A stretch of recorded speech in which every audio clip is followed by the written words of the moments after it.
Hi hello नमस्कार सर्वांना. हजर आहे तुमच्यासाठी पुन्हा एक नवीन छानसा व्हिडिओ घेऊन. आपल्या घरामध्ये जेवढे काही जुने पाणी परकर असतात किंवा पेटीकोट असतात ना, तर आपण त्यापासून काही ना काही म्हणजे त्या परकरचा उपयोग करतच असतो. तर असंच जुन्या परकरचा आपण कशाप्रकारे उपयोग करू शकतो टाकून न देता, तेच मी तुम्हाला सांगणार आहे.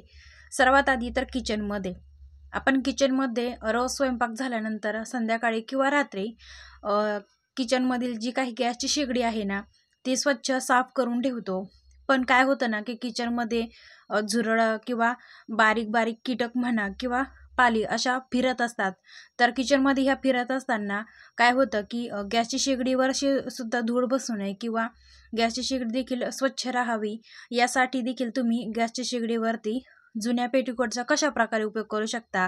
तर मी तर जुन्या पेटीकोट घेतलेला आहे आणि त्याची जी काही नाडीची बाजू आहे ना, ती संपूर्ण अशी बांधून घेतलेली आहे. बघा व्हिडिओमध्ये दाखवल्याप्रमाणे एका ठिकाणी गोळा करून घट्ट अशी बांधून घेतलेली आहे.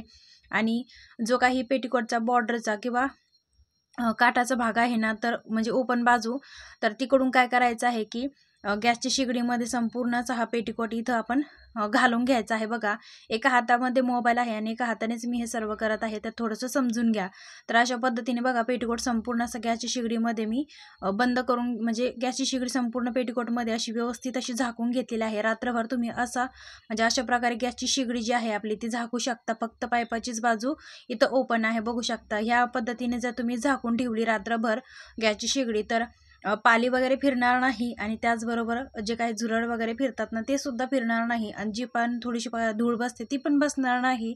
किंवा तुम्हाला गावाला जायचं असेल, प्रवासाला जायचं असेल 8 ते 10 दिवस किंवा काही दिवस असतील जास्त, पण त्याचबरोबर ना घर बंद असतं, त्यामुळे देखील घर जरी बंद असलं तरी सुद्धा घरामध्ये जे काही वस्तू असतात त्यावरती धूळ बसते. मग त्यासाठी सुद्धा देखील तुम्ही जुन्या पेटीकोटचा असा उपयोग करू शकता. किंवा पेटीकोटमध्ये अशी गॅसची शेगडी न टाकता फक्त वरून असा पेटीकोट टाकून देऊ शकता, म्हणजे त्याचा एक छानसा उपयोग सुद्धा होईल आणि यावरती धूळ सुद्धा साचणार नाही किंवा हे गॅसची शेगडीवरती बसणार नाही. म्हणून तुम्ही अशा पद्धतीने जुन्या पेटीकोटचा उपयोग करू शकता आणि आशा करते की हा उपयोग एकदम नवीन तुमच्यासाठी ठरेल. त्यानंतर दुसरा उपयोग दाखवते. आपल्या घरामध्ये असते ती म्हणजे टीव्ही. आणि आजकाल म्हणाल तर अशी ही LED किंवा LCD टीव्ही सर्वांच्याच घरामध्ये आहे आणि ही टीव्ही तर खूपच म्हणजे लांब असते. तर अशी ही टीव्ही सुद्धा झाकण्यासाठी तुम्ही जुन्या पेटीकोटचा नक्कीच उपयोग करू शकता. कारण काय होतं ना, की दिवसभर किंवा भरपूर अशी धूळ यावरती बसते. आपण रोज कितीही हिला स्वच्छ साफ केली ना, तरी सुद्धा याच्यावरती धूळ बसतेच. मग रात्री झोपण्यापूर्वी जर ह्याच्यावरती एखादा म्हणजे बाजारातून महागडा कवर न आणता किंवा टीव्हीसाठी जो काही कवर भेटतो ते कवर न आणता जर आपल्या जुन्या पेटीकोटचा जर आपण उपयोग केला ना, तर नक्कीच छान ठरेल आणि फायद्याचं ठरेल. तर अशा पद्धतीने मी काय केलं, फक्त पेटीकोट आहे ना तो आडवा करून घेतलेला आहे आणि तो असं वरून असं टाकून दिलेला आहे. फक्त बघू शकता, तरीही हलणार नाही. बघू शकता ह्या पद्धतीने मी टीव्हीवरती हा परकर इथे टाकून घेतलेला आहे. किंवा टीव्ही जर छोटा असेल ना, तर तुम्ही फक्त परकर उभ्या बाजूने धरायचा आहे, म्हणजे नाडीची बाजूवर ठेवायची आणि आडवा न टाकता फक्त असा उभ्या बाजूने, म्हणजे उभा परकर सुद्धा ह्या टीव्हीवरती टाकू शकता रात्रभर आणि सकाळी पुन्हा काढून घ्यायचा आहे. अशा पद्धतीने तुम्ही रात्रभर टीव्ही झाकण्यासाठी सुद्धा असा हा जुन्या पेटीकोटचा उपयोग करू शकता.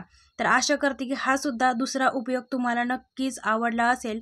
टीव्ही झाकण्यासाठी जुन्या पेटीकोटचा किंवा परकरचा उपयोग तुम्ही करू शकता.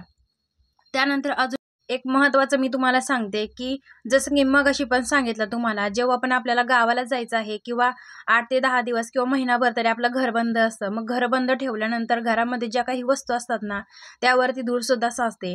तर धूळ साचू नये यावरती त्यासाठी काय करायचं, की जुन्या पेटीकोट आहे ना, तो अशा पद्धतीने व्हिडिओमध्ये दाखवल्या पद्धतीने दोन्ही आडवा किंवा उभा तुम्ही टीव्हीवरती टाकू शकता. त्यानंतर जुन्या पेटीकोटचा तिसरा उपयोग दाखवते. आपल्या घरामध्ये जे काही प्लास्टिकचे स्टूल असतात ना, तर ते सुद्धा असे मोकळे ठेवले तर व्यवस्थित वाटत नाही, फक्त स्टूल दिसून येतात. तर अशी हे प्लास्टिकचे टूल व्यवस्थित असे छान दिसावे यासाठी काय करायचे, की परकर मी तर उलट्या बाजूने करून घेतलेला आहे आणि त्याच्या उलट्या बाजूने जी काही नाडीची बाजू आहे ना, ती बंद करून घेतलेली आहे. बघा अशा पद्धतीने. आणि त्यानंतर काय करायचंय, की परकरची जी उलटी बाजू आहे ना, ती थोडीशी हे केल्यानंतर त्याच्याच खाली एक रबर बँड घ्यायचा आहे आणि त्याला फक्त 2 वेढे देऊन घ्यायचे आहे. म्हणजे जास्त खूप पक्क पण वेढे द्यायचे नाहीत. फक्त थोडंसं सैल सोडायचा आहे या पद्धतीने आणि रबर बँड लावून घ्यायचा आहे या पद्धतीने. बघा उलटच बाजूने घेतलेला आहे. त्यानंतर परकरची ना अशी जी काही सुईची बाजू आहे ना ती ओपन करून घ्यायची इथं.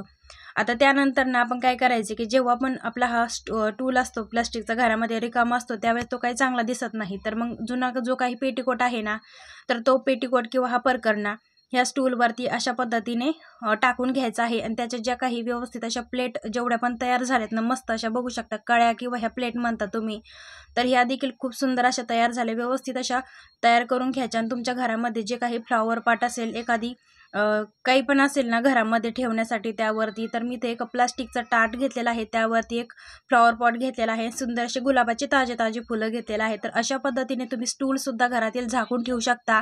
दिसायला सुद्धा छान दिसेल, घर सुद्धा टापटीप दिसतं आणि डेकोरेशन सुद्धा काहीतरी घरामध्ये नवीन वाटतं. तर आशा करते की आजच्या ही तीनही जुन्या पेटीकोटपासून बनवलेल्या ज्या काही मी सुंदर आयडिया किंवा जे काही उपयोग तुम्हाला दाखवले नक्कीच तुम्हाला आवडले असतील. तर लाईक करा, शेअर करा आणि कमेंट करून सांगायला विसरू नका.